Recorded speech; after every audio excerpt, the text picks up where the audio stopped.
How to create a TaxAct account. So for this, go ahead and open any browser that you prefer.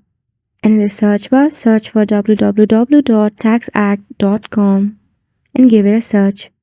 And wait for you to be redirected to their web page. Now, in order to create an account, you have to go ahead and tap on this Create Account bubble. If you already have an account, tap on Sign In. So in here, as you can see, there is a form type of layout that needs to be filled by you.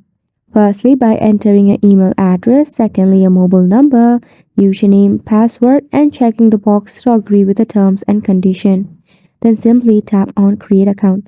So as you can see, this is the step 1 out of 2. On to the next step. You need to fill out your full address along with your social security number. Now, once you have done all that, you'll be provided with a verification code via your email. Now, once you're provided with a link or a code, you simply have to paste the code on the dialog box provided to you. Then once you are verified, you'll gain your access to your official TaxAct account.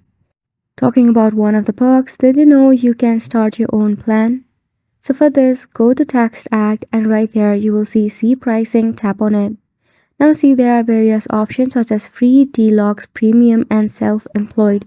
You can go ahead and select according to your preference. Now for an example, if I want to start for free, I'll just tap on Start to Free and you'll be signing in accordingly. So make sure to go ahead and give this a try, and thank you so much for watching.